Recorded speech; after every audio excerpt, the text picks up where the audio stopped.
Para a gente conversar aqui sobre o segundo sermão da série Vencendo a Guerra em Sua Mente. Muito bem, a mente certamente ela é o centro nervoso de comando, né? Que a gente tem, que Deus nos deu. É algo brilhante, é algo que se estuda, mas não se tem uma definição, né, plena. Mas a ciência avançou muito, entendendo, inclusive no cérebro de cadáveres são descobertas muitas coisas, inclusive aquilo que a gente tem falado nesses dias, aquilo que a gente chama de, e a ciência chama de caminhos neurais. Os caminhos neurais são pensamentos muito focados. Cada pensamento nosso gera uma conexão, um link, uma ligação de um neurônio a outro. Quando você afasta esse pensamento, suponha um pensamento mau, e você afasta esse pensamento, então ele fica frágil. Você não quer investir naquele pensamento, ele enfraquece. Mas um pensamento que você foca muito, como por exemplo, eu quero ser um médico, eu quero ser um engenheiro, eu quero ser um arquiteto. Então você foca muito naquilo, aquele link de um neurônio a outro se fortalece. E aí ele acaba por ser um caminho acessado muitas vezes por você, ok? Então, por você acessar muitas vezes aquilo, e a gente chama isso no popular de foco, você foca bastante, então aquilo começa a fortalecer. E então você vence todas as dificuldades. Você vai para uma faculdade e você chega em casa de meia-noite e vai estudar em outra cidade. Agora a gente aqui está cheio de faculdade, graças a Deus, mas você lembra que algum tempo atrás, não muito tempo atrás, meus filhos mesmo estudaram em Recife, então eles iam todo dia de ônibus e voltavam de ônibus, chegaram em casa tarde. Então isso é um esforço. Por quê? Porque tinha um pensamento focado. Então o que é que acontece com muitos jovens que não são orientados pelos pais? Por exemplo, que chega ali nos 20 anos, escolhe uma coisa e desiste quando está no terceiro período, depois escolhe outro, desiste quando está no sétimo período e não tem foco. Então não criou um caminho neural forte. Então, por não ter foco, não faz nada. E quando está com 30 anos, não tem nada. Não tem uma profissão, fica dependendo de um emprego aqui, um emprego ali. Às vezes se inclina para a política para poder ser beneficiado por um amigo político. E não é isso que Deus quer da gente, gente. Não é isso que Deus quer da gente.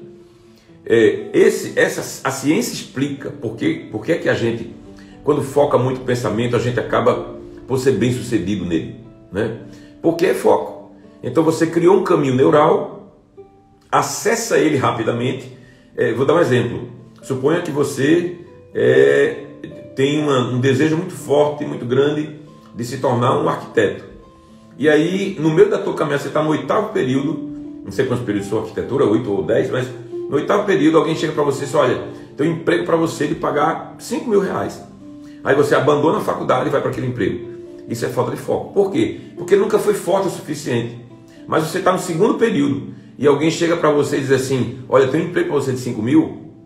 Diz: não, eu não quero não, porque meu foco é me formar em arquitetura, porque eu serei um bom arquiteto. Entende como é isso?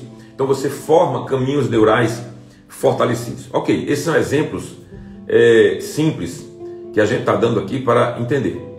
Dito isso, vamos ler o texto de Romanos 12, 1, 2. Porque a gente vai trazer para a nossa vida as questões que atrapalham ou que nos fazem avançar, certo? Dentro desse pensamento focado de caminhos neurais. Romanos 12, 1, 2. Portanto, irmãos, rogo-lhes, pelas misericórdias de Deus, que se ofereçam em sacrifício vivo, santo e agradável a Deus. Este é o culto racional de vocês. Não se amoldem ao padrão deste mundo, mas transformem-se pela renovação da sua mente. Percebe? Transformem-se pela renovação da sua mente, para que sejam capazes de experimentar e comprovar a boa, agradável e perfeita vontade de Deus. Esta é a palavra do Senhor. Nós damos por ela graças a Deus. Muito bem. Agora vamos para outro exemplo. Você nasceu numa família que não tem grandes dificuldades, né, financeiras, você nasceu numa família de classe social média e aí você é filho único e cada momento que você tem alguma coisa, você está sofrendo alguma coisa, sua mãe ou seu pai vai lhe dar um sorvete. E aí você se machucou lá, batendo bola, quando chega em casa, aí em vez do band-aid, em vez de dizer que você tenha cuidado no choque, porque o futebol é um esporte de choque, então vai lá e te faz uma torta para você parar de chorar. E a cada momento que acontece alguma coisa negativa com a criança, o pai vai dar uma comidinha, um doce, né? E dessa forma agrada a criança, e a criança vai gostando daquilo, e aquilo gera sensação, né? E é liberada uma substância chamada dopamina que traz bem-estar. Beleza. Essa criança, esse menino, essa menina, chega aos 13 anos, 14 anos, 15 anos, começa a namorar. E aí quando está namorando e de repente a menina ou o menino cai fora da relação, o que é que ela vai fazer? Ela vai para a sorveteria, porque ela já tem uma mesadinha.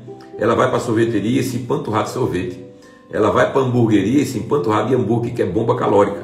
Por quê? Porque foi criado um caminho neural nela, que em cada sofrimento, comida é a melhor resposta. Quando chega aos 18, ela está completamente acima do peso. E aí ela vai entrar na faculdade e tem algumas dificuldades, e ela sempre vai na geladeira. E aí os pais começam a reclamar, mas foram os pais que ajudaram a criar aquele caminho neural. E ela começa a acordar de 2 da manhã, e ela vai na geladeira para pegar alguma coisa, sem que os pais reclamem.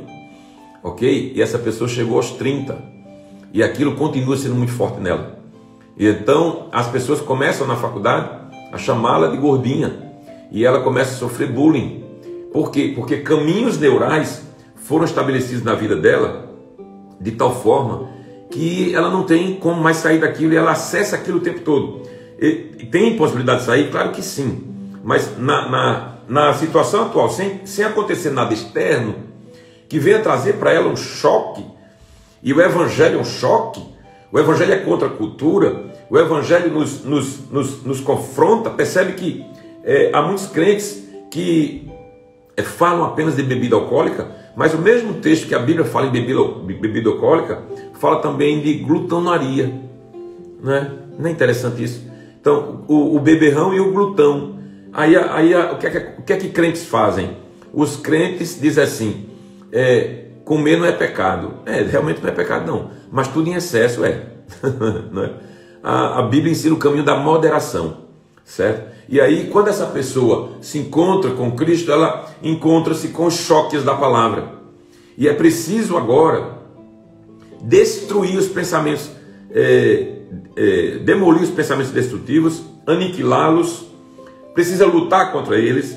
Precisa que alguém diga a essa pessoa que aquilo não é solução, que aquilo são paliativos que foram criados por um caminho neural errado que foi estabelecido na vida dela, para que ela possa trilhar outros caminhos. Beleza. Essa pessoa entendeu isso e agora ela vai mudar de postura, ela vai começar a trabalhar isso. E ela vai para a academia e ela começa a caminhar. E ela quer destruir aquilo por entender que aquilo foi um erro que vem desde a sua infância. E quando foi ajudado pelos pais, não foi uma maldade dos pais, era porque os pais, com pouca informação, achavam que era uma maneira de calar o choro. E então aquela pessoa se tornou essa pessoa que chegou na fase adulta com muitas dificuldades. Então ela descobre que é preciso destruir esse tipo de pensamento. Mas destruir não é suficiente, porque quando você compra um terreno, você compra uma casa velha e você tem um dinheiro suficiente, você compra uma casa velha com a intenção de morar naquele lugar, a sua intenção é comprar aquela casa velha mais um terreno. Você destrói aquela casa velha que não serve para você. A encanação é ruim, é antiga, os banheiros não são legais, a iluminação não é atual, então você vai e derruba aquela casa. E você não vai morar no terreno, você precisa construir novamente. Essa é a ideia. Então eu começo a demolir os pensamentos destrutivos para uma nova construção. E a Bíblia nos diz, lá em 2 Coríntios, capítulo 5, verso 17, que aquele que está em Cristo é uma nova criação. As coisas velhas passaram e tudo se fez novo. Então, quando você destrói, não destrói para ficar na terra batida, você destrói para reconstruir. Você destrói aquilo que não agrada a Deus, porque aquilo que não agrada a Deus não te faz feliz. É isso que esse princípio que a gente parte. Veja, alguém pode viver bem na terra sem Cristo? Pode, até certo ponto, né? Mas não vai ser plenamente feliz, porque a Bíblia nos diz que a vida abundante quem tem para dar é Jesus, porque dinheiro não é suficiente, fama não é suficiente, ter todo o conforto não é suficiente, porque a alma vai reclamar em algum momento. Então, essa pessoa começa a destruiu aquela casa velha para reconstruir, e agora você vai começar a colocar novos pensamentos. Veja, a meditação oriental é o princípio do esvaziamento da mente. A meditação cristã é esvaziar a mente para enchê-la de novas coisas. Por quê? Porque a gente, quando esvazia a mente, não é para ficar com ela vazia o tempo todo, e nem por um momento de meditação, não. É para que ela seja cheia de coisas que nos corrijam, porque a mente não é o principal problema. O principal problema está aqui dentro de nós, nosso espírito. Agora, a nossa mente é um alimentador, é uma esponja ou é um filtro. Então, para muitos, a mente é uma grande esponja que absorve tudo e fica pingando o tempo todo. Para outros, a mente é um filtro, e esse filtro precisa ser limpo. Você que tem carro, você sabe que de vez em quando o filtro de ar, que ele está ali, é uma peça do motor, ele precisa ser substituído, porque senão ele vai dar problemas no motor como um todo. A nossa mente é um filtro, e a cada semana a gente vai na casa do Pai, e a gente vai na igreja, e a gente ora. Uma ligação estava chegando aqui, e a gente confessa pecados, a gente ouve a palavra, a gente louva a Deus. Você está renovando o filtro, ok? Então, reconstrução dos pensamentos. Essa foi, em linhas gerais, a nossa introdução de ontem. Veja, e nós começamos os 2 sermões com uma frase: as maiores batalhas da vida são perdidas ou são vencidas na mente, ok? Tem muita coisa que faz as pessoas sofrerem que nunca acontecem, nunca acontecerão. Tem muitos medos que muitas pessoas têm que nunca vão ser afligidos por eles, por essas coisas. Eu trouxe na semana passada o exemplo de Jó. E Jó foi um homem riquíssimo e crente, mas ele tinha um medo, cultivava o medo, porque quando aconteceu a desgraça na vida dele, quando ele perdeu os filhos dele num dia só, quando ele perdeu os bens, quando ele ficou, como a gente diz, pobre de Jó, e quando ele ficou doente, aí ele disse: o mal que eu temia veio sobre mim. Entende como é isso? Então assim, você, apesar de ser bem e você estar bem, você cultiva um medo, você cultiva um pavor de alguma coisa que pode te acontecer. Então veja, a maioria das batalhas da vida são vencidas ou são perdidas na nossa mente. Então, por isso, a necessidade de a gente renovar a nossa mente. O texto diz: transformem-se pela renovação da vossa mente, para experimentar a boa, perfeita e agradável vontade de Deus. Beleza? O que fazer a gente vai ver amanhã, mas eu tenho uma frase para a gente concluir. É uma frase para anotar: sua vida está sempre se movendo na direção dos seus mais fortes pensamentos, ok? Então veja só, Romanos 12:2. Romanos 12:2. Vou te mostrar como é que eu faço.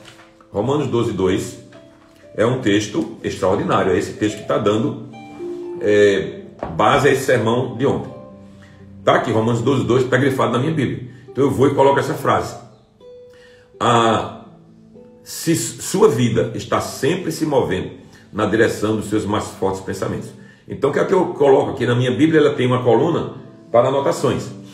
Então aqui eu coloco Romanos 12:2 e coloco a frase. E o que é que vai acontecer? Cada vez que eu abrir a Bíblia nesse lugar, eu vou me deparar com uma frase que impacta a minha vida, ok? Então isso é construção nova, ok, queridos? Mais uma frase para a gente terminar, que você pode botar lá também. Se você não consegue controlar o que pensa, você não vai conseguir controlar o que faz. Ok? Duas frases importantes. Sua vida está sempre se movendo na direção dos seus mais fortes pensamentos. Segunda, se você não consegue controlar o que pensa, você não conseguirá controlar o que faz. Ok? Vamos orar. Obrigado, Jesus. Tua palavra é tremenda. Tua palavra vem para nos transformar. Nós tentamos esvaziar a mente não para ficar com ela vazia, mas para enchê-la da tua palavra. E a tua palavra nos diz hoje que nós precisamos buscar uma transformação pela renovação da nossa mente. Então vem, Espírito Santo, nos ajuda nessa tarefa, para que andemos em novidade de vida. Te oramos agradecidos em nome de Jesus. Amém. E que a bênção do Deus Todo-Poderoso, o Pai, o Filho e o Espírito Santo repouse sobre cada um de nós aqui e sobre toda a igreja de Deus espalhada pela terra, agora e para sempre. Amém, amém, amém. Gente, é um pouco rouco hoje, porque eu preguei nos 3 cultos ontem, levei uma chuvinha hoje de manhã na caminhada, mas tudo segue, e nem só de voz equilibrada vive o homem, mas de toda palavra que sai da boca de Deus. Hoje tem células acontecendo em toda a cidade, são 21 células, acho que está surgindo uma nova célula aí com Neide, né? Célula de mulheres, serão 22. Nós louvamos a Deus pela vida de Neide e pela sua determinação em seguir adiante na presença de Deus, né? Apesar da perda enorme que ela teve. Deus é bom, e quando Deus é o primeiro lugar na nossa vida, nada mais pode nos derrubar. Beijo no coração, até amanhã, 7h30.